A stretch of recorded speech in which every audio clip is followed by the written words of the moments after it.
duda o aclaración que quieres que se te haga. No, está muy bien. Muchas gracias, doctora.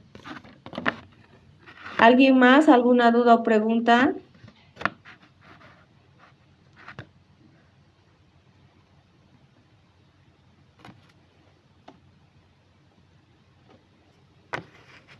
Ya hemos dado el plazo para que puedan unirse más de 5 minutos con respecto a las 6:30, chicos. Ahora vamos a empezar el avance. Lastimosamente ya las personas que van a unirse de aquí en adelante ya no las voy a poder admitir porque vamos a estar con el avance. Un favor, me han pedido también de coordinación para el tema de la asistencia. Manden el nombre completo a un mensajito aquí a la sala de todos los que están participando. Necesito su nombre y apellido completo, por favor, para habilitarlos en la lista.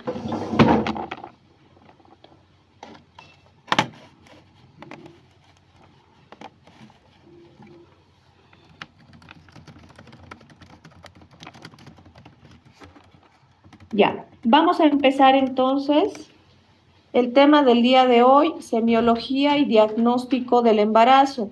Es un tema bastante bonito, no es un tema muy complejo, es mucho de lo que ustedes ya conocen, es gran parte de lo que hemos visto, por ejemplo, en la evaluación diagnóstica, que ahora aquí van a responder muchas de las preguntas que se ha hecho.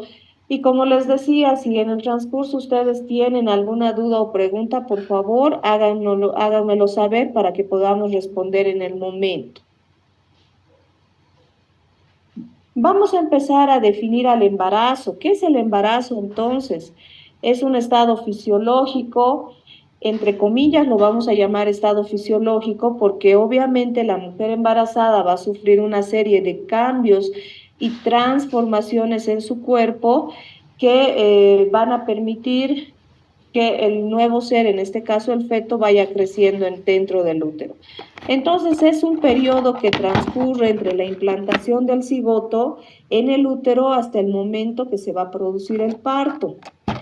Va a haber cambios muy significativos a nivel fisiológico, metabólico, morfológicos que se van a producir en la mujer, que van a estar destinados a proteger, nutrir y permitir el desarrollo del feto.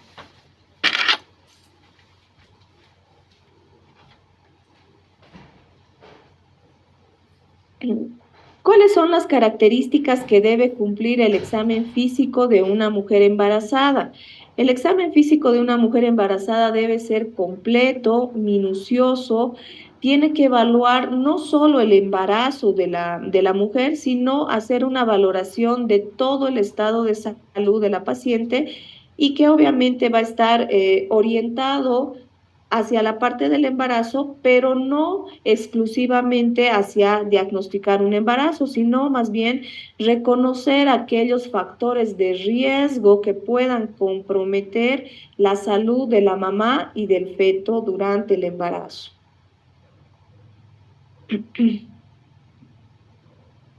¿Cuándo vamos a considerar un diagnóstico de embarazo? ¿En qué mujeres vamos a considerar este diagnóstico? En todas las mujeres en edad reproductiva, en aquellas mujeres que ya han iniciado su vida sexual activa y obviamente en aquellas mujeres en las que se presente un retraso en el ciclo menstrual.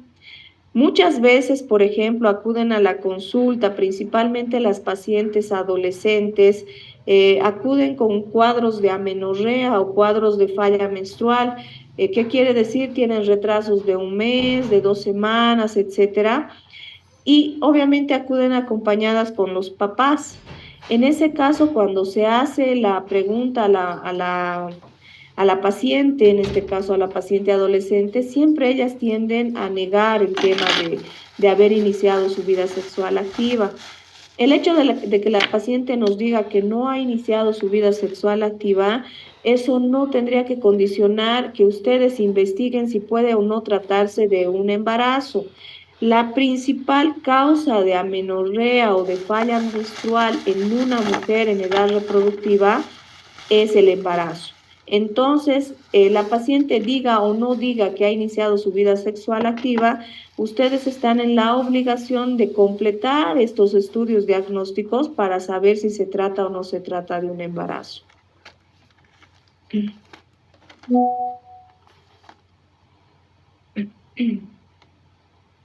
Entonces, ¿cómo podemos hacer el diagnóstico de embarazo? Existen diferentes formas de que podamos diagnosticar un embarazo.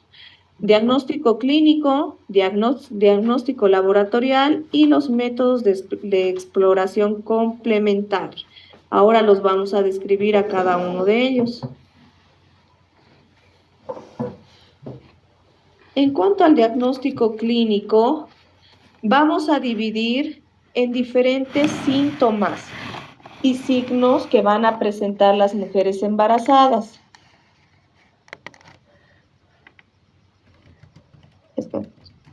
Hay signos presuntivos de embarazo, signos probables de embarazo y signos que realmente nos van a confirmar un embarazo.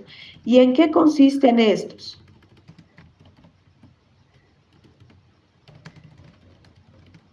Los signos de presunción del embarazo son aquellas manifestaciones o modificaciones generales que se van a presentar en el organismo de la mujer y que nos pueden hacer pensar que se tratara de un diagnóstico de embarazo.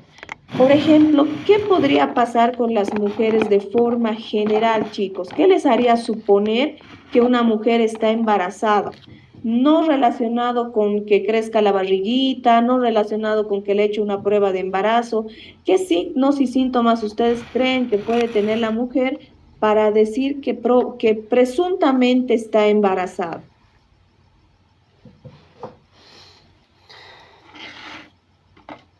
Náuseas. Muy bien, las náuseas, los vómitos, ¿algo más? La ausencia del periodo, doctora. La ausencia del periodo menstrual también, ¿algo más? Dolores de cabeza, hinchazón, Dolores de cabeza, ya.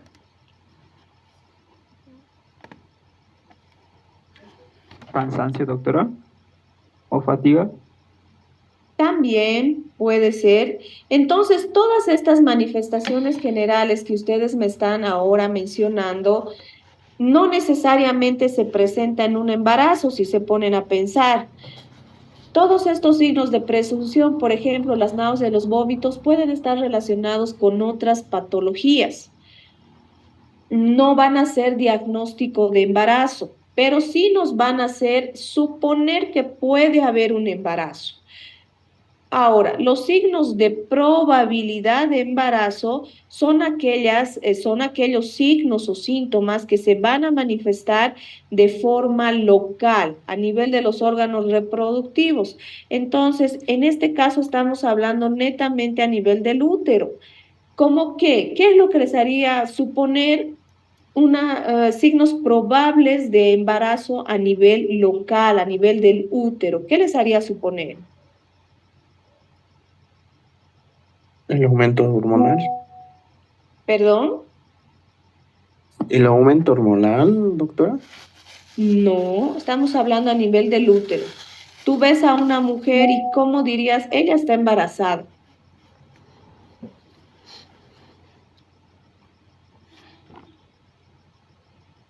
¿Qué es lo que pasa en la barriguita de la mujer cuando está embarazada? aumento de volumen. Exacto.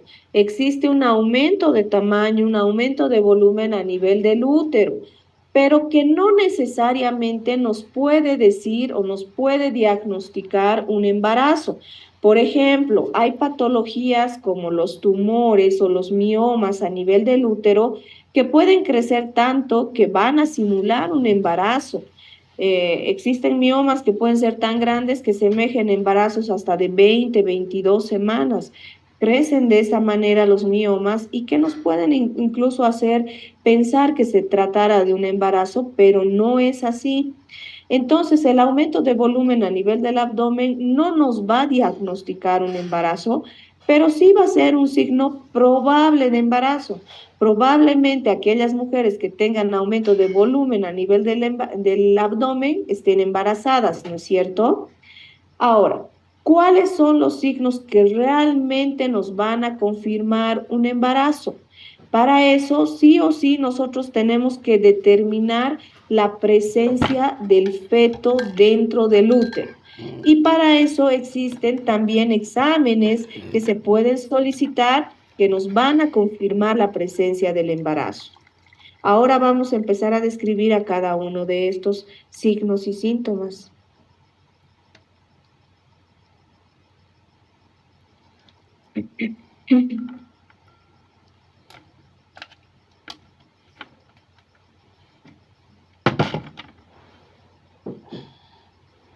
Chicos, estoy teniendo aquí un aviso en la pantalla que me dice que se va a cortar el tema de la sala, no sé por qué, en 6 minutos.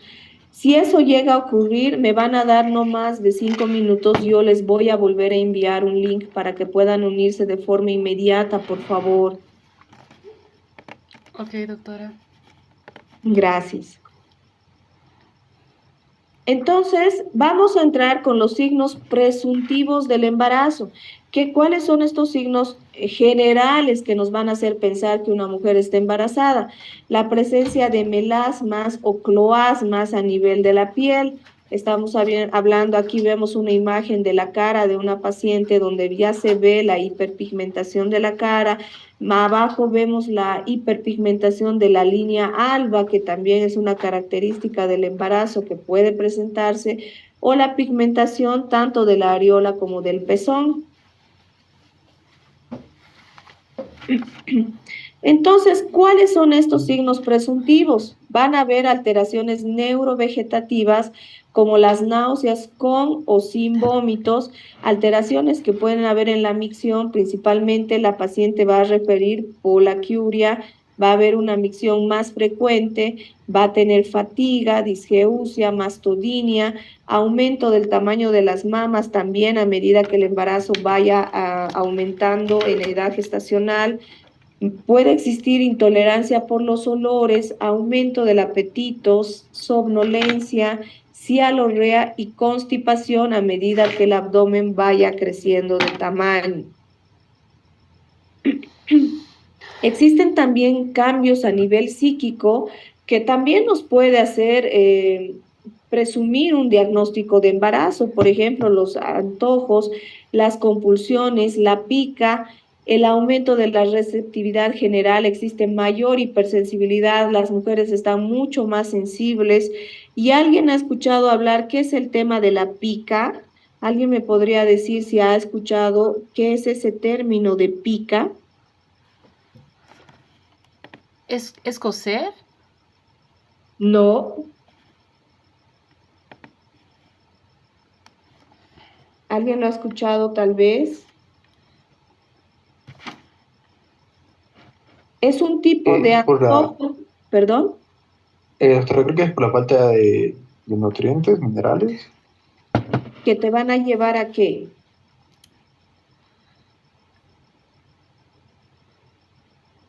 Sí, está relacionado efectivamente con eso, pero son manifestaciones de antojos que va a desear la embarazada, pero de cosas que no se pueden comer, como qué, por ejemplo. ¿Qué han escuchado ustedes con respecto a eso? ¿Qué se antojan las embarazadas? Tierra. Tierra. Tierra. Tierras. Ladrillos. ¿Perdón? Ladrillos. No había escuchado de los ladrillos, pero puede ser. He escuchado más el tema de la pintura, por ejemplo. Ellas cuando están cerca de la pintura tienen deseos de probar la pintura y el más frecuente o el que más manifiestan es el tema de la tierra y que muchas veces se ha relacionado con la deficiencia de hierro. Entonces estamos hablando con una paciente que puede estar cursando con un cuadro de anemia.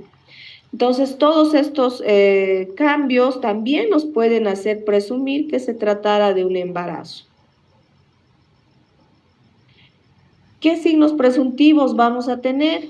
Retraso menstrual o amenorrea, aumento persistente de la temperatura basal que no puede exceder obviamente los 0.5 grados centígrados, aumento de la pigmentación cutánea, cloasmas, estrías abdominales, telangiectasias, cambios anatómicos a nivel de la mama, va a haber la aparición de la red de Haller, que es una red venosa que se va a manifestar mucho más sobresaliente a nivel de la mama. Lo que hablábamos la clase pasada, los tubérculos de Morgani van a convertirse en tubérculos de Montgomery, que son unas protrusiones más sobresalientes a nivel de la mama, y ya puede empezar a verse la salida del calostro o de la leche a partir de la semana 16 de gestación. Entonces vemos aquí, vemos una paciente con cloasma a nivel de la carita, las mamas están obviamente más hiperpigmentadas a nivel de los pezones y de las areolas. En el abdomen vemos la aparición de estrías, que muchas veces puede prevenirse durante el embarazo. Eso no es indicativo necesariamente de que todas las pacientes embarazadas vayan a desarrollar el tema de las a desarrollar las estrías, pero eso puede prevenirse y se debe de que está más relacionado con el tema de la hidratación de la piel de la mujer y la presencia de galactorrea, ¿no? A partir de la semana 16 de gestación. Ahora, chicos, me salió una nueva aquí, un nuevo mensaje que se va a cortar ya en un minuto, en menos de un minuto. Por favor, estén pendientes al grupo de WhatsApp. Les voy a enviar en este momento el nuevo link para que puedan unirse.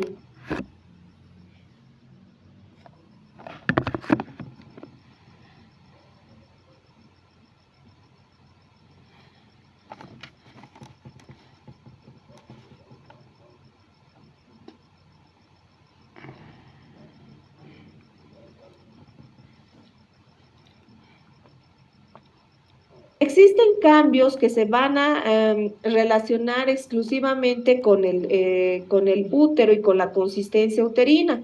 Vamos a tener diferentes signos que nos van a hacer, nos van a dar un diagnóstico probable de embarazo, como cuáles. El signo de Piscaset, donde vamos a ver una asimetría a nivel del cuerno del útero. El signo de Noble-Dubin, va a existir una disminución de la profundidad del fondo de saco lateral del útero. El signo de Osiander, donde vamos a poder palpar un pulso a nivel del fondo de saco lateral. El signo de McDonald, que va a ser la fácil flexión del cuerpo uterino sobre el cervix. El signo de Chadwin, que va a ser coloración violácea de las paredes vaginales, y los signos de Hegar 1 y Hegar 2, que consisten en el reblandecimiento del istmo a nivel del, para poder alcanzar las paredes anteriores y posteriores del útero.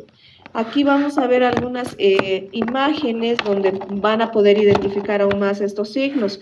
Vemos, por ejemplo, en la imagen de arriba a la izquierda está el signo de Hegar, donde estamos uniendo prácticamente la pared anterior y posterior del útero a nivel del istmo, y ese es el signo de Hegar. Al lado está el signo de Piscaset, donde vamos a ver una asimetría a nivel del cuello del útero, y eso está más relacionado con embarazos pequeños debido a la implantación del cigoto, ¿no? Abajo ya podemos ver, a la izquierda, estamos viendo el signo de Osiander, donde vamos a palpar un pulso en el fondo del saco lateral, y al ladito está el signo de Noble-Dubin, donde vemos que el fondo del saco lateral ya está ocupado.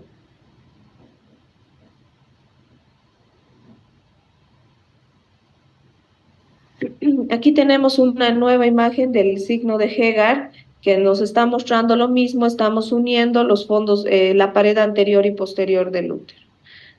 Existen cambios propios a nivel del cuello del útero que van a poder ser manifiestos a partir de la semana 6 a 8 de gestación.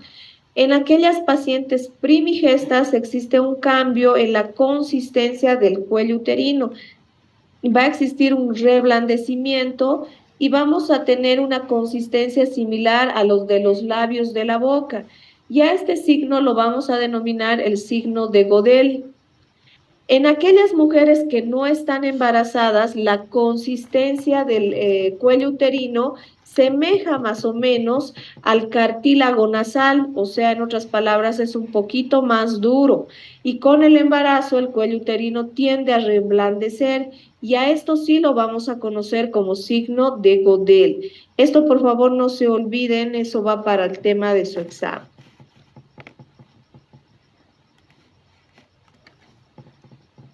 Otros signos probables de embarazo van a ser la presencia de las contracciones de Braxton Hicks que se van a empezar a manifestar desde el primer trimestre de la gestación. Existe un peloteo a nivel del útero desde la semana 16 a 20 aproximadamente, con un aumento del volumen abdominal.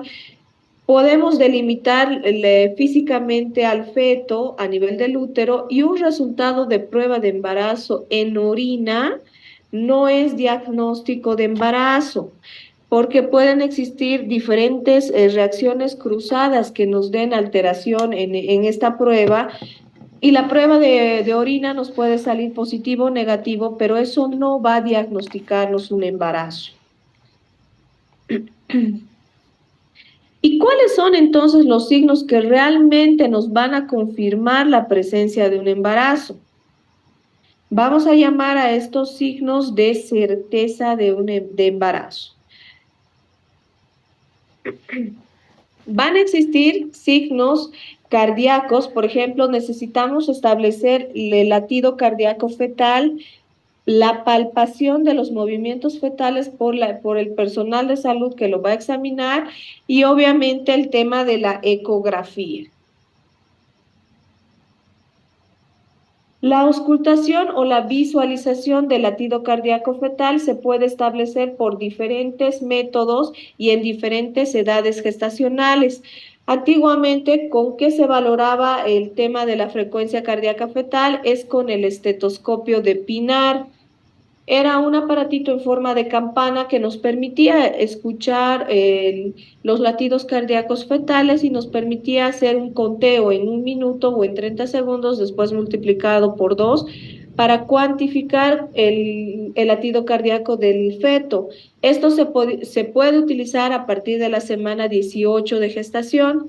Con ecografía podemos ver el latido cardíaco fetal a partir de la semana 6 y con el Doppler que utilizamos en los hospitales ya podemos escucharlo a partir de la semana 10 de gestación. La percepción de los movimientos fetales eso va a depender también de la edad gestacional y del número de gestas que tenga la paciente. En aquellas pacientes que es su primer bebé, generalmente los movimientos fetales se empiezan a percibir a partir de la semana 20 de gestación y en las mujeres que ya tienen hijos o son multigestas a partir de la semana 18 de gestación. El observar, obviamente, en la ecografía al embrión con el latido cardíaco fetal nos va a confirmar con toda certeza que existe un embarazo. Y los niveles de la gonadotrofina coriónica humana, la fracción beta cuantitativa, también nos va a confirmar la presencia de un embarazo. Entonces, lo que yo quiero que en esta parte quede claro, por ejemplo, yo les ponía en la diapositiva anterior que la HCG, la fracción beta en orina no es diagnóstico, pero la fracción beta cuantitativa sí es diagnóstica, porque la cuantitativa va a cuantificar, va a contar el nivel de hormonas y esa sí nos va a decir, está en la semana 1, en la semana 2, en la semana 3 de gestación, nos va a incluso ayudar a determinar en qué semana de gestación se encuentra la paciente. Pero la otra, la que se hace a nivel del examen de orina, solo nos valora la fracción beta cualitativa, que no es diagnóstica de embarazo.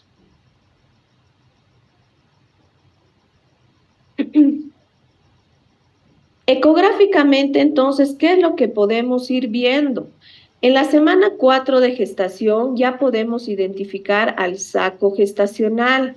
En la semana 5 se identifica obviamente el saco más el esbozo del saco vitelino. Y en la semana 6 ya podemos identificar el latido cardíaco fetal y así a medida que vaya creciendo ya se puede ir viendo un embrión que va a ir creciendo. Por ejemplo, en la semana 7 de gestación ya vamos a encontrar un embrión de 10 milímetros aproximadamente. Ven ustedes en esta imagen que podemos ver un pequeño puntito negro. Eso es el saco gestacional que se está manifestando a las 4 semanas de gestación. A las 5 semanas ya se lo ve un poco más grande este saco gestacional y dentro del saco ya podemos, ya podemos identificar al embrión, al esbozo de lo que va a ser el embrión que está dentro del saquito. Y ya en la semana 6, obviamente, identificamos al embrión con el latido cardíaco fetal. Y aquí vemos, por ejemplo, la semana 9, un embrioncito obviamente mucho más formado, del tamaño de una haba, que a esta edad obviamente ya podemos identificar fácilmente el latido cardíaco fetal. Obviamente que estamos hablando de ecografías que se tienen que realizar de forma transvaginal. Hasta la semana 12, todas las ecografías en la gestación deben ser transvaginales y a partir de la semana 12 para adelante, sí se las hace ya de forma abdominal. En cuanto a la semiología en obstetricia, ¿qué es lo que vamos a valorar? ¿Qué es lo que tenemos que ir viendo? Igual vamos a desarrollar una anamnesis, vamos a hacer el examen físico general de la paciente embarazada. Tenemos que centrar obviamente nuestro estudio en el examen gineco-obstétrico de la paciente y si fuera necesario realizar algún procedimiento complementario, también hay que realizar. Esto es ya lo que veíamos también en historia clínica. Vamos a recordar un poquito el tema 1 que hemos visto. En la anamnesis tiene que estar siempre identificado lo que es la edad, el estado civil, el nivel de educación de la paciente, que ya les había mencionado que nos puede condicionar altos riesgos obstétricos. Entonces, eso tiene que estar muy establecido. Debemos de establecer si la paciente está segura o no está segura de su fecha de último periodo menstrual, porque si no estuviera segura nos va a hacer un mal cálculo de lo que es la edad gestacional del feto. Entonces tenemos que establecer si eso es confiable, no es confiable, cómo son sus ciclos menstruales, si ha utilizado algún método anticonceptivo, si pese al uso del método anticonceptivo la paciente ha quedado embarazada. Todo eso tenemos que investigar, ver si la paciente ya tiene estudios previos como ecografías previas, si ya ha realizado controles prenatales previos antes de la visita. Con relación a la paridad, vamos a siempre recordar el tema de la fórmula obstétrica. Tenemos que ver el número de embarazos que la paciente ha tenido y cómo han evolucionado los embarazos anteriores. ¿Cómo han concluido esos embarazos? ¿Han sido partos? ¿Han sido cesáreas? ¿Alguno de los embarazos ha terminado en aborto? Entonces, todo eso tiene que estar ahí establecido y anotado. ¿Cuál ha sido el peso de los recién nacidos? Que eso nos sirve mucho para nosotros podernos guiar, por ejemplo, cómo va a terminar este próximo embarazo.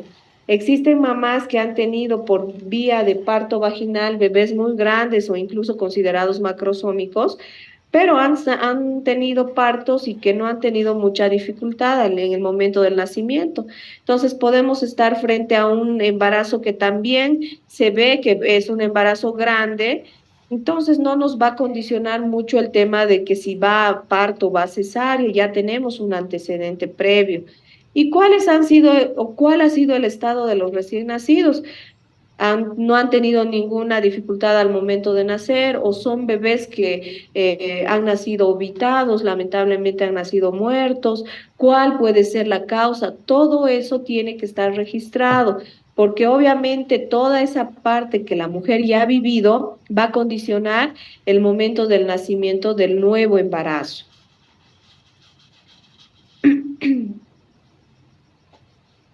El antecedente, ¿qué antecedentes mórbidos ha tenido la mujer con respecto a enfermedades? ¿Utiliza o no fármacos? El consumo de alcohol, de drogas, si está expuesta a algún tipo de tóxico, qué trabajo realiza. Entonces, todo eso tiene que estar muy bien anotado. Recuerden ustedes que incluso el tema del trabajo, de la exposición a ciertas sustancias, va a condicionar el bienestar del feto.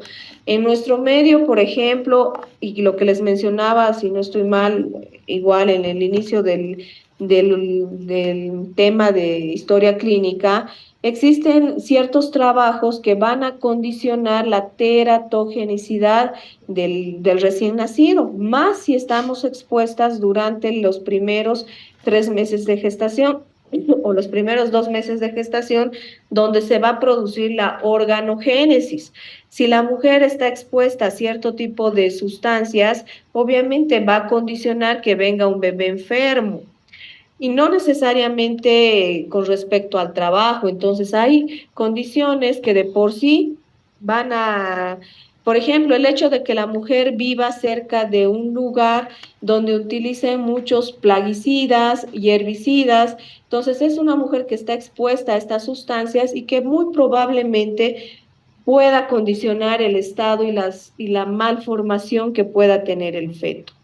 Ahora, en nuestro medio también existen muchas de las pacientes que trabajan con químicos a nivel del cabello. Estamos hablando de las estilistas, de las peluqueras, que están siempre en contacto con sustancias como tintes, etcétera, que utilizan a nivel del cabello, que también tienen muchas sustancias tóxicas. E incluso el tema de las uñas, el tema del gel que utilizan para las uñas o las uñas acrílicas. Actualmente existen muchos estudios que nos dicen que si se utilizan estos productos en los primeros meses de gestación, van a producir daño a nivel del feto y obviamente van a condicionar malformaciones congénitas. Entonces, tenemos que establecer bien si la paciente estuviera o no viniendo con algún factor de riesgo. ¿Qué es lo que vamos a hacer ya en la exploración misma del abdomen? Esto ya lo veíamos también en la primera clase, solo vamos a recordar un poquito y vamos a profundizar cómo hacíamos la valoración. Lo primero que vamos a hacer, obviamente, primero vamos a hacer una inspección, vamos a ver cómo está ese abdomen, muy probablemente esté aumentado de tamaño a expensas de un útero gravídico. Vamos a empezar con la palpación, tenemos que establecer la consistencia del útero, la altura uterina, que es lo más importante que vamos a ir valorando, que se mide desde el borde superior de la sínfisis del pubis hasta el fondo del útero. A nivel del abdomen, también vamos a valorar lo que se llama dinámica uterina. La dinámica uterina que va a contar el número de contracciones que vamos a tener en 10 minutos, cuánto dura y con qué frecuencia está viniendo. Aquí les pongo yo el tema de la intensidad interrogado, porque la intensidad debería valorarse en milímetros de mercurio y obviamente para poder valorar el tema de la intensidad necesitaríamos equipos más avanzados, pero clínicamente hacemos una valoración. ¿Alguien sabe cómo se valora clínicamente la intensidad de las contracciones uterinas? Sería, ¿Alguien podría responderme? Doctora, sería, sería con la palpación y en el abdomen esto van a tener una clasificación de una cruz, 2 cruces y 3 cruces. Muy bien, pero ¿cómo le das el valor a una cruz, a 2 cruces o a 3 cruces? Ah, ¿Cómo ya. dices que el paciente está con una cruz, esta otra con 2 cruces o con 3 cruces? ¿Cómo haces esa? ¿Cómo lo determinas? Está muy bien. Pues Esa no recuerdo. Yo recuerdo que la tercera cruz es cuando casi no se evidencia nada en la palpación, o sea, de los movimientos, algo así. Ya, está muy bien lo que acabas de contestar, pero sí tenemos que ponerle un valor, ¿no es cierto?, a cada una de las cruces. La primera cruz nos va a decir, ¿cómo vamos a decir que tiene una cruz de intensidad? Entonces, vamos a poner la manito sobre el abdomen y vamos a sentir la contracción uterina. Cuando llegue la contracción uterina, si para nosotros es fácil todavía, estando la paciente en contracción, poder palpar al feto, vamos a ponerle una cruz de intensidad. Si la paciente nuevamente está en otra contracción uterina y se nos es más difícil poder palpar las partes fetales, pero todavía podemos palparles pese a la dificultad, vamos a decir 2 cruces. Y si ya está en la contracción la paciente y nosotros no podemos palpar las partes fetales, vamos a decir 3 cruces de intensidad. Esta parte es muy subjetiva y va a depender mucho de la persona que está haciendo la valoración de la paciente embarazada. Entonces, quiero que esa parte sí quede clara porque cuando ustedes ya vayan, por ejemplo, al internado, de los controles de la dinámica uterina que ahora estamos hablando, se encargan netamente ustedes. Por eso es que tienen que saberlo muy bien cómo vamos a hacer. Primero medimos, hemos dicho, o contamos las contracciones en 10 minutos. Vamos a ver cuántas veces la barriguita se va a poner duro en 10 minutos. 2 veces, 3 veces, hasta 5 veces puede ponerse duro y se considera normal. Ahora, aparte de cuántas veces se pone durito o vienen las contracciones en 10 minutos, hay que establecer cuánto tiempo dura. Dura 30 segundos, dura 20 segundos, ¿cuánto está durando? Y lo que ahorita acabamos de hablar, el tema de la intensidad. ¿Esta parte está clara, chicos? ¿O tienen alguna pregunta? Está claro, doctor. Ya. Y continuamos con la valoración, vamos a hacer las maniobras de Leopold, que es lo que ya habíamos establecido, igual la primera clase, que podemos empezar a hacer esta palpación, las maniobras de Leopold, a partir de la semana 24 de gestación en adelante. Más pequeñito, no es que no podamos ver si el bebé está sentado o no está sentado, pero cuando tiene menos de 24 semanas de gestación, el bebé está en una situación indiferente. ¿Qué quiere decir eso? Que si yo le reviso en este momento, puede estar parado, puede estar en una situación longitudinal, y le reviso 5 o 10 minutos después y puede estar echado y va a estar en una situación transversa. Eso es por la facilidad que tiene todavía el feto de poderse mover dentro de la cavidad abdominal, y por eso es que antes de las 24 semanas no se recomienda hacer las maniobras de Leopold porque no tiene ninguna finalidad. Antes de las 24 semanas de gestación, ya les digo, el feto está en una situación indiferente, así se llama, porque puede estar sentado y echado por un lapso de tiempo, o sea, cambia constantemente. ¿Y qué es lo que también vamos a hacer a nivel del abdomen? Vamos a valorar obviamente el latido cardíaco fetal. Actualmente utilizamos el Doppler, que lo tenemos en prácticamente todos los hospitales para poder cuantificar el latido del feto en 1 minuto. ¿Y cuánto era lo que se permitía? ¿Cuál es la base del latido cardíaco, chicos? 120 a 160. Exacto. Entonces, eso tenemos como parámetro, ¿ya? Entonces, aquí vamos a hacer un pequeño resumen de lo que son las maniobras de Leopold. Una cosa es que lo vean aquí en la parte teórica, pero por favor traten de llevarlo a la parte práctica. Y cuando ustedes tengan la oportunidad de estar frente a una mujer embarazada, no tengan el temor de hacerlo. Más si estamos yendo a los hospitales públicos, ahí nadie les va a cuestionar o les va a decir, ¿por qué estás haciendo a la paciente esto o aquello? Hagan, chicos, realicen las maniobras de Leopold, porque si no lo vamos a hacer, difícilmente se les va a poder. Aquí ustedes pueden verlo, pueden leer la teoría, pero otra cosa es haciendo. Ahí sí se les va a quedar esto. Entonces, ¿qué hacemos en la primera maniobra de Leopold? ¿O qué vamos a establecer en la primera maniobra de Leopold? Vamos a valorar el fondo del útero. Entonces, como ustedes ven aquí en esta imagen, las manos van a ir hacia la parte superior del abdomen, hacia el fondo del útero. ¿Y qué es lo que vamos a ver? Vamos a identificar ¿Qué parte del feto se encuentra en el fondo uterino? ¿Está la cabeza? ¿Está la pelvis del feto? ¿O estamos tocando tal vez el tronco o el dorso del feto? Entonces tenemos que establecer qué está. ¿Para qué hacemos la primera maniobra? Para establecer la situación del feto. ¿Y qué es la situación del feto? Es ver en qué eje se encuentra el feto. ¿Está en un eje longitudinal, transversal, oblicuo? ¿Cómo está? Para eso se realiza la primera maniobra de Leopold.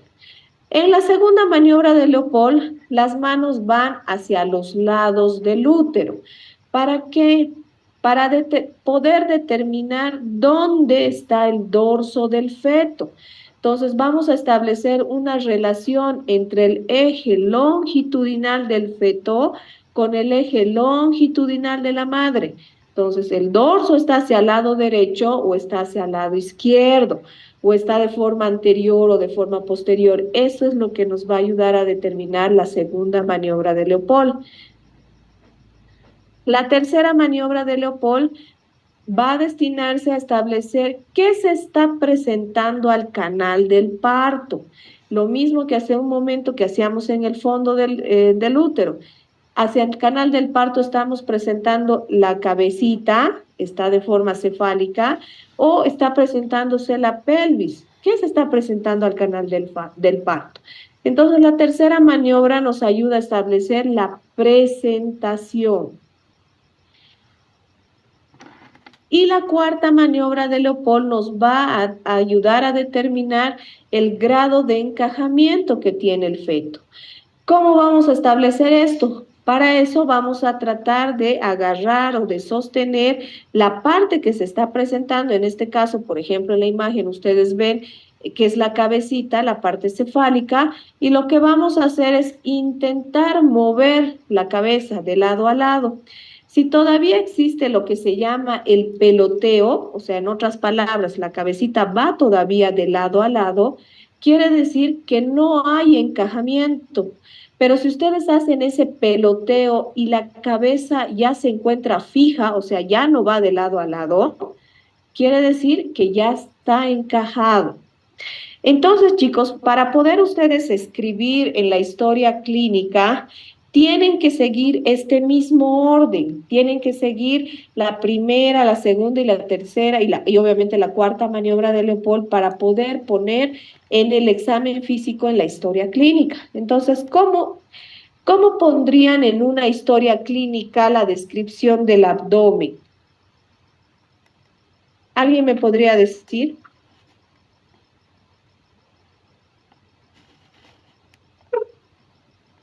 Como, por ejemplo, sin abdomen globoso a expensas del embarazo, doctora.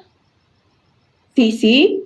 ¿Cómo describirías después de ponerme eso, abdomen, aumentado de volumen, expensas de útero grávido? ¿Cómo describes esto? Lo que acabamos de ahorita describir, que son las maniobras de Leopold. A ver.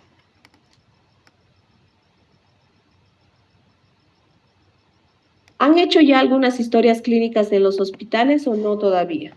Yo no, doctora. ¿Alguien ahí ha hecho ya alguna historia clínica?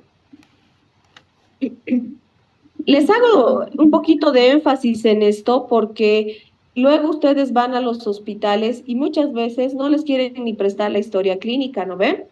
Entonces ustedes tienen que saber describir cómo describirían a una paciente embarazada de 38 semanas, por ejemplo, que es con un abdomen ya grande, donde obviamente ustedes tienen que hacerle las maniobras de Leopold. ¿Cómo describirían?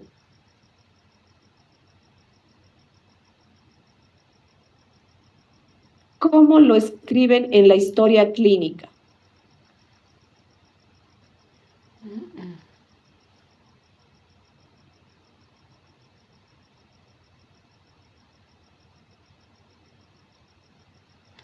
Ding dong. Creo que se han dormido. Chicos, Doctora, no. solo tú estás despierta. Empezaríamos con como dijiste, tenemos que ir por orden. Entonces hablamos sobre eso a expensas de útero grávido y entraría diciendo solo que no sabría decir cómo el feto estaría en posición transversa. No sabría decir, doctora. Yo Ya, sería ¿sí? así, ah, abdomen globoso a expensas de útero grávido, Ya. eh, producto en presentación cefálica, en situación longitudinal en dorso derecho. Está bien, solo que está desordenado. Está muy bien, pero entonces tú tienes que recordar cuál es tu primera maniobra de Leopold y qué va a establecer tu primera maniobra de Leopold. Entonces hemos dicho que la primera maniobra de Leopold establece la situación, ¿ve? Entonces tú pones primero la situación, que tu situación está muy bien, que lo dijiste, por ejemplo, longitudinal. Es una situación longitudinal. ¿Cuál es tu segunda maniobra de Leopold? ¿Qué establece la segunda maniobra de Leopold? Dorso con El longitudinal de la... dorso. Sí. Entonces, la Situación segunda, longitudinal, sí, dorso derecho, presentación ex- cefálica. exacto. Entonces va así, ¿no es cierto? Situación longitudinal, dorso derecho, presentación cefálica, móvil o fija. Y ahí estableces tu cuarta maniobra de Leopold. ¿Se ha entendido? Que sería el encajamiento. Exacto. Pero ¿cómo hablarías sobre el encajamiento, doctora? Que estaría... Por eso, si estaría fija o Ah, si estaría móvil. ok, Si gracias, está doctora. fijo, está encajado, pero si está móvil, no está encajado. Gracias, doctora.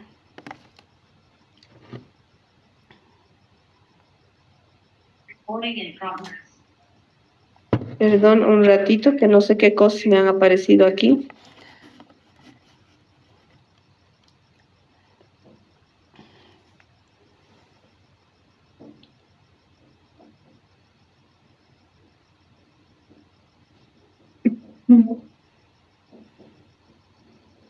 Entonces, aquí tenemos un resumen de todo lo que acabamos de hablar. La primera maniobra nos vamos a dirigir al fondo, la segunda maniobra va hacia el dorso, la tercera maniobra va a definir la presentación y la cuarta el grado de encajamiento. Vamos bajando un poco más y obviamente a la mujer embarazada también necesitamos hacerle un examen de genitales, ¿no es cierto? De la región genital. Lo que vamos a hacer entonces es ver, siempre se empieza con el tema de la inspección. Vamos a revisar si por fuera tenemos alguna lesión, alguna presencia de secreción, etcétera. Las mujeres embarazadas también tenemos que establecer eso para ver qué estudios tendríamos que complementar y el tema del tacto vaginal. En este caso va a ser lo más importante que se hace en una mujer que está en trabajo de parto, por ejemplo. Entonces, ¿qué es la finalidad del tacto vaginal? ¿Qué es lo que vamos a buscar haciendo el tacto vaginal? Vamos a tratar de detectar alguna anomalía a nivel del canal del parto y hacia dónde nos dirigimos o qué es lo que pretendemos buscar con el tacto vaginal es el cuello uterino en aquellas pacientes que presentan contracciones uterinas cuando hablamos de una amenaza, por ejemplo, de parto pretérmino y más cuando hablamos de una paciente que ya está en trabajo de parto. Entonces, ¿qué valoramos a nivel del cuello uterino? La consistencia, la ubicación, el grado de acortamiento, lo que decíamos que era el grado de borramiento, el grado de dilatación y el estado de las membranas. Si tenemos membranas que están íntegras o están rotas, eso se tiene que establecer. Y también a través del tacto podemos ver qué parte del feto se está presentando en la cavidad vaginal. estamos tocando la cabecita, estamos tocando la pelvis, estamos tocando los miembros inferiores o tal vez incluso los miembros superiores. ¿Qué se toca? Eso también podemos establecer a nivel del tacto vaginal. Esto es también lo que ya veíamos antes. Podemos ver, valorar el cuello uterino, por ejemplo, en una paciente primigesta que está en trabajo de parto, vemos que lo primero que va a hacer es el borramiento o el acortamiento del cuello uterino. Primero acorta, primero borra y después recién dilata. En cambio, en aquellas pacientes multigestas que ya tienen partos previos, la dilatación y el borramiento van de la mano, lo hace al unísono, es junto. Para poner un diagnóstico de una mujer embarazada, entonces, ¿qué es lo que vamos a poner? Las gestas. Lo primero que va arriba se pone la fórmula obstétrica. ¿De qué estaba compuesta la fórmula obstétrica, chicos? Gestas, partos, abortos y cesáreas. Muy bien. Entonces, en gestas va a incluir todo, incluido el embarazo actual. Si es su primera gesta, por ejemplo, ¿cómo ponen? Gestas 1, parto 0, aborto 0, cesárea 0. Ya. Si es una paciente que está embarazada actualmente de 38 semanas y antes ha tenido un parto y una cesárea, ¿cómo ponen? Gestas 3, partos 1, aborto 0, cesárea 1. Muy bien. Entonces, en la fórmula obstétrica para el diagnóstico, sí se incluye el embarazo actual y sí tienen que considerar todos los otros embarazos que la paciente haya tenido, ya sean abortos, embarazos ectópicos, embarazos molares, todo lo que la paciente les pueda contar tiene que estar incluido en la fórmula obstétrica. Después de poner la paridad, lo que se pone es la edad gestacional. Y para establecer la edad gestacional, lo más indicado que podemos utilizar es ver si la paciente tiene una ecografía del primer trimestre de la gestación. Si tiene una ecografía del primer trimestre de la gestación, con eso se hace el cálculo de la edad gestacional. Si no contamos con la ecografía, utilizamos la fecha del último periodo menstrual. En ese orden, la que más vale para el cálculo de la edad gestacional son las ecografías del primer trimestre y después recién la fecha de último periodo menstrual. Después, como tercer diagnóstico, establecemos cómo está el feto.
Doctora, Recording in progress.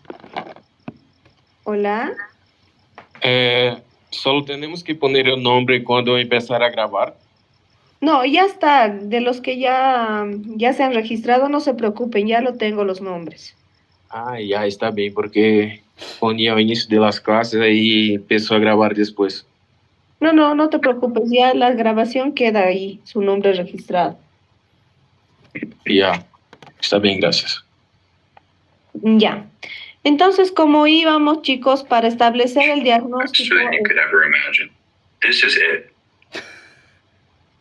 en cuanto al diagnóstico, Siempre primero se pone la fórmula obstétrica, después vamos con la edad gestacional. Ya les decía eso, idealmente siempre se toma en cuenta las ecografías del primer trimestre de la gestación y después la fecha de último periodo menstrual. ¿Por qué no tomamos en cuenta las ecografías de último trimestre de gestación? ¿Alguien sabe por qué no se utilizan para el cálculo de la edad gestacional las ecografías del último trimestre? Porque afectaciones de la madre podrían cambiar el tamaño, la configuración del bebé, que nos pueda confundir sobre la edad o el trimestre que está cursando el niño. ¿Ya? ¿Alguien, alguna otra opinión?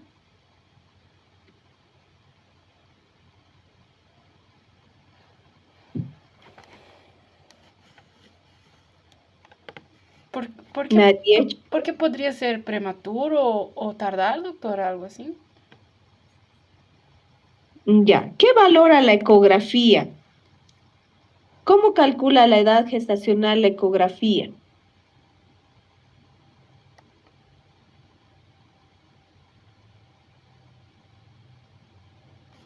La ecografía calcula la edad gestacional midiendo el tamaño del feto, ¿no es cierto? Mide ya sea la cabecita, mide el fémur, mide el abdomen, etcétera. Entonces mide cuánto crece el feto. El crecimiento fetal va a depender de muchos factores. Y ahí vamos a tener desde la constitución de la mamá, la alimentación de la madre, el índice de masa corporal, la presencia o ausencia, por ejemplo, de trastornos hipertensivos o de la diabetes gestacional. Son condicionantes que van a alterar el peso del bebé. Y obviamente van a alterar el diagnóstico de la edad gestacional en las ecografías tardías. Pero aproximadamente hasta la semana 20, 18 de gestación, todos los fetos o todos los embarazos van a medir exactamente lo mismo. Pero a partir de esta variación, de la semana 18 principalmente, existen ya cambios notorios en el crecimiento del feto y que van a depender de lo que les estoy hablando en este momento. Por ejemplo, las pacientes con preeclampsia, debido a que va a disminuir el flujo hacia el feto, hacia la placenta, existe una alteración, entonces el feto no va a recibir la cantidad de sangre suficiente y va a ser un feto restringido, va a ser pequeñito. En cambio, las pacientes diabéticas, por ejemplo, nos van a ser niños grandes, macrosómicos, pero eso no quiere decir que sean niños maduros. Por ejemplo, las pacientes con preeclampsia nos van a dar niños pequeñitos, restringidos, y le hacemos una ecografía y la ecografía nos puede decir que tiene 34 semanas de gestación, pero si tenemos una ecografía del primer trimestre, esa ecografía del primer trimestre nos puede decir, no, este bebé ya tiene 39, 40 semanas de gestación. Lo que pasa es que es un bebé pequeñito, que no ha crecido. Por eso es que no se toman en cuenta las ecografías del tercer trimestre para el cálculo de la edad gestacional. Ahora, al contrario, por ejemplo, las pacientes diabéticas nos van a dar bebés grandes y si ustedes le hacen una ecografía en las 34 semanas de gestación, les van a decir, este bebé ya tiene 40 semanas de gestación, pero en maduración ese bebé recién tiene 34 semanas. Entonces, si ustedes sacan a un bebé de 34 semanas, así sea un bebé grande, macrosómico, va a tener dificultades al momento de nacer, principalmente dificultades a nivel pulmonar, porque no es un bebé que haya completado su maduración hasta las 37 semanas. Por eso es que para el cálculo de la edad gestacional, idealmente se utilizan las ecografías del primer trimestre. Si no contamos con estas ecografías del primer trimestre, ya podemos utilizar la fecha de último periodo menstrual. Y de última, si no hay siempre, pues se puede utilizar la ecografía tardía o por clínica también se puede establecer una edad gestacional. Y debajo de este tercer diagnóstico va todo lo demás que la paciente pueda tener. Si está en un trabajo de parto, se pondrá primer o segundo periodo de trabajo de parto. Si además tiene alguna otra patología como una infección urinaria, una ruptura de membranas, etcétera, también se coloca dentro de los diagnósticos. ¿Cómo entonces hacemos el cálculo de la fecha probable de parto? Me imagino que ustedes ya han escuchado hablar de estas fórmulas y la más utilizada es esta, la que principalmente vamos a utilizar en todos los hospitales es esta, que es la regla de Nayeli. ¿Qué nos dice esta regla? Que vamos a tener la fecha del último periodo menstrual y vamos a sumar 7 días a esta fecha y la vamos a restar 3 meses. O, por otro lado, se suma los 7 días y se pueden sumar 9 meses, que es exactamente lo mismo. Eso nos dice esta regla. Por otro lado, tenemos a la regla de Wahl. ¿Cuál es la diferencia con la regla de Nayeli? Que la regla de Wahl, en vez de sumarme 7 días a la fecha de último periodo menstrual, va a sumar 10 días. Y lo mismo, va a restar 3 meses o va a sumar 9 meses a la fecha de último periodo menstrual. Por ejemplo, aquí tenemos un caso clínico de una paciente de 27 años que va a acudir a una consulta por control prenatal. Esto lo podemos cambiar, no lo vamos a poner con el 2021, sino con el 2023. El 10 de diciembre del 2023, ¿cuál sería entonces la fecha probable de parto de esta paciente?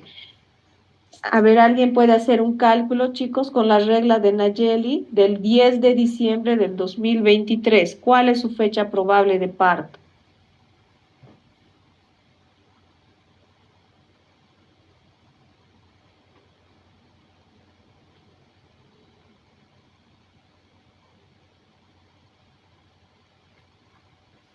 Chicos, ¿están ahí? Según la regla de Nayeli, ¿cuál sería su fecha probable de parto? 10 de diciembre del 2023 es su fecha de último periodo menstrual. 17 de septiembre, doctora. Algo así. 2023.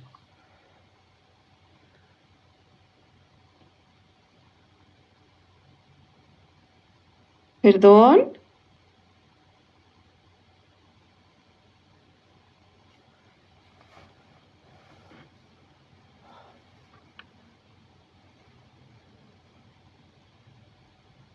Ya.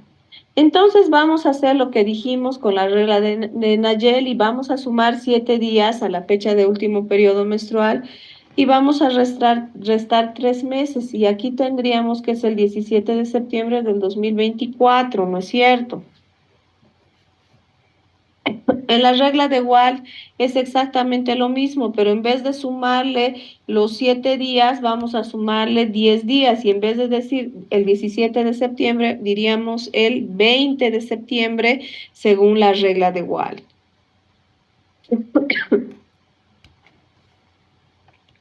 Para calcular el peso aproximado del producto, lo que vamos a utilizar es la regla de Johnson. Entonces, ¿qué nos dice esta regla de Johnson?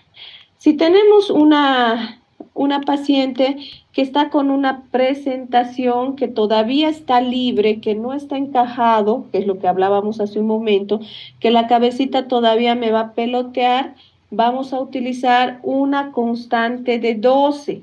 Pero si ya tenemos a un bebé que está encajado, que ya está fijo, la constante va a ser de 11. Esa es la única variación que ustedes tienen que tomar en cuenta y después vamos a seguir una fórmula.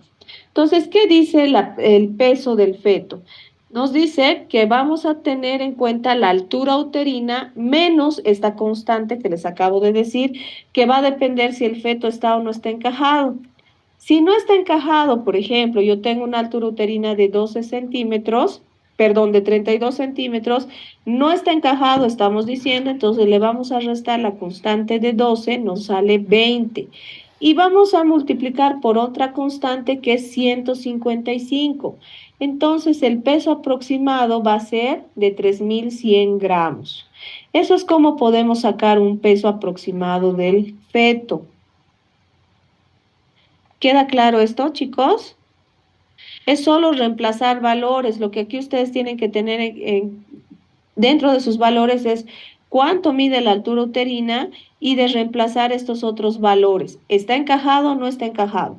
Está encajado, solamente le voy a restar 11. Si no está encajado, le voy a restar 12. Entonces es lo único que tienen que tomar en cuenta y conocer la fórmula. Entonces, ¿cómo hago el cálculo de la edad gestacional conociendo la fecha de último periodo menstrual? Para eso se van a añadir 10 días a la fecha de último periodo menstrual y a partir de entonces se va a contar el número de meses solares que han transcurrido hasta el momento. Por ejemplo, si tenemos una fecha de último periodo menstrual del 14 de abril y actualmente, por ejemplo, nos encontraríamos en el 24 de julio, ¿cómo calculo cuántas semanas de embarazo tiene? Entonces hemos dicho, le vamos a añadir 10 días a la fecha del último periodo menstrual, que sería 24 de abril. A partir de ahí, cuento cuántos meses han pasado. Entonces tenemos 4 meses a la actualidad y hemos dicho que vamos a sumar una semana por cada 2 meses solares. Si tenemos 4 meses, tenemos que añadirle 2 semanas, ¿no es cierto? Entonces la edad gestacional aproximada va a ser de 18 semanas, porque 4 meses tiene 16 semanas. Y si a eso yo le añado las 2 semanas que le estamos aumentando, son 18 semanas. ¿Se entiende, chicos? Porque esto ya me han preguntado algunos en la clase práctica, ¿cómo calculan la edad gestacional? Esto tienen que recordar. Por cada 2 meses solares, o sea, si yo tengo, por ejemplo, agosto y septiembre, le sumo una semana. Eso es lo único que tienen que recordar y con eso le añaden y hacen el cálculo de la edad gestacional. ¿Se ha entendido?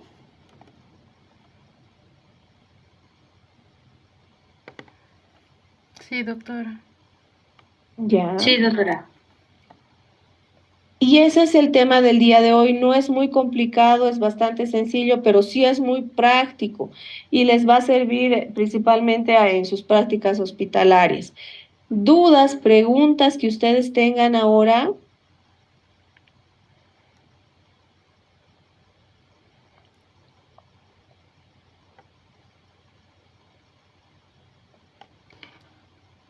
Bueno, chicos, espero que las clases se puedan reanudar ya la próxima semana para poder completar el tema de nuestra práctica y continuar con nuestro avance. Si no hay más dudas y preguntas, podemos dar la clase por concluida.